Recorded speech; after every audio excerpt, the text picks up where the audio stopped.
Hello, hi, and welcome to my channel.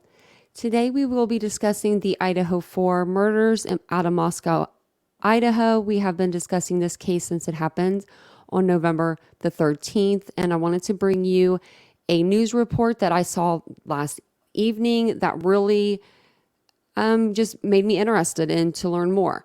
So if you guys will totally understand once you watch the video of this is going to be an ex-manager of Bryan Kohberger's coming forward, and he's just going to give us his perspective on how Bryan Kohberger acted with the public and interacted with the public.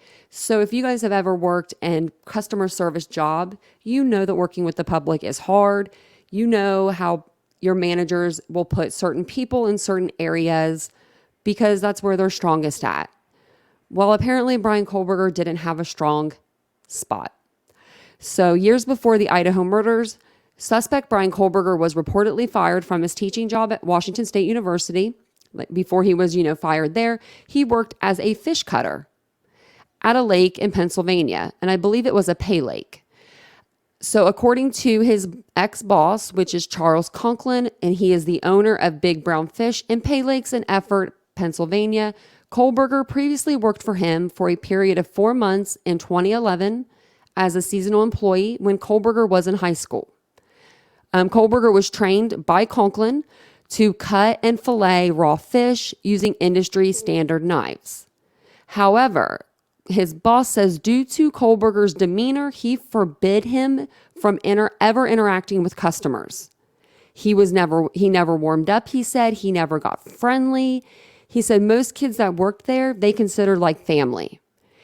But they said Bryan, on the other hand, was very withdrawn and he never showed any improvement. So I want to show you guys this article because it just, to me, if you cannot even work at a pay lake when you are 16 years old and talk to people, I don't know. What do you guys think about that?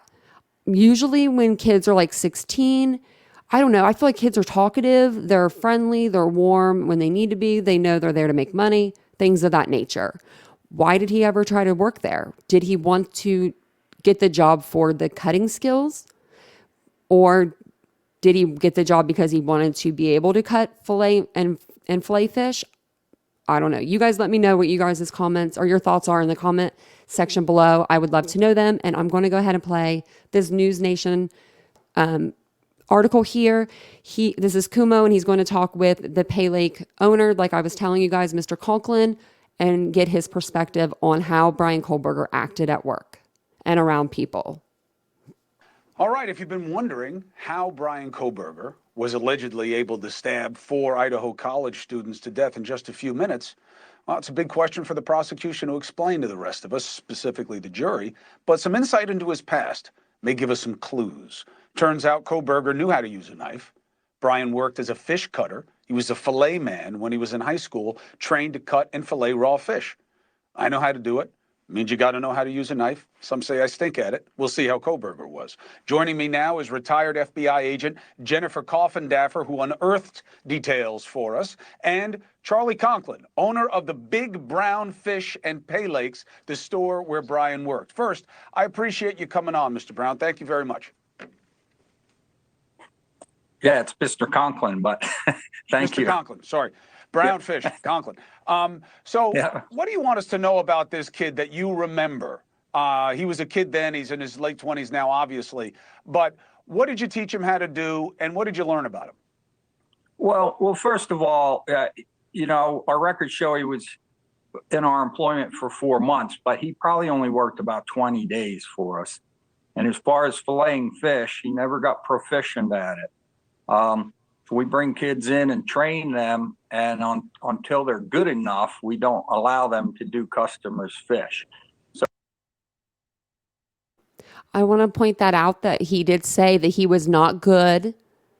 He was not good at filleting a fish. So when people are going to come and bring this up that, he worked at a pay lake, so he must be good with a knife, and that's why he used a knife in the killings, allegedly. His boss right here is saying that he wasn't even good with a knife. So I do want to bring that up. So he probably only practiced filleting maybe 8 to 10 days out of those 20 days. Another part of their job is to be friendly to customers, to help people fish, to pick up paper and stay busy. This probably was his first job because he was only, I think, 16 at the time. So after he was here several times, it became obvious to me that this job just wasn't for him. He wasn't able to make eye contact with customers and be friendly to them. And he never got good enough for us to allow him to fillet customers' fish. So I talked to his direct supervisor, who already was on board and saw the situation. He talked to Bryan, and really mutually they decided that that job was not for him. So that's common experience. Contact. Common experience for him, by the way. He moved through a lot of jobs early on. It happens, but the reasons here remain somewhat of a mystery. So, Jennifer Coffindaffer, when you were looking at this and you're starting to pick up different pieces, what did you put together so far that you think is of interest to the audience? Well, to me, this familiarization with a knife, as an investigator, you're looking at not only why did they commit a crime, but how did they commit the crime and their weapon of choice. I always wondered, if you're going to go into a house where you know there's multiple individuals in there, you want something quiet, certainly not a gun, plus that wouldn't have been personal enough. But why not manual strangulation or using a ligature or even blunt force trauma with something? No, he chose a knife. And when I saw this on this application, I thought, wow, he has at least a familiarization with knives, comfortable enough to seek employment using one. And you also found a lot of information about his employment past. What's the headline on that before we go? Well, certainly the police training he received, surveillance, conducting various other police jobs. So I think that's really important because we've known he was book smart. We know he studied criminology, but now we see he actually had practical application thereof. Hey, thank you for watching.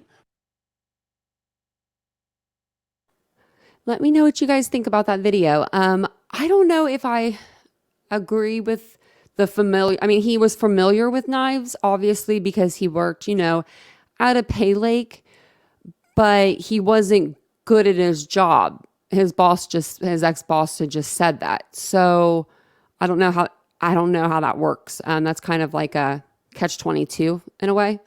Also, if anyone wants to know, there are no federal laws stating that this former employer couldn't come forward and say anything about Bryan Kohberger and his work ethics. He's allowed to come out and talk about it. I went ahead and I did a little search about that because I wanted to know. I guess your ex-employers can talk about you after you leave, and there's not too many laws about that. So with that being said, drop your comments on this video below. I'd love to know what you guys think. If you like the content, please don't forget to subscribe to the channel. Please like the video. It's free to do. And I will see you guys all in the next video. Bye, guys.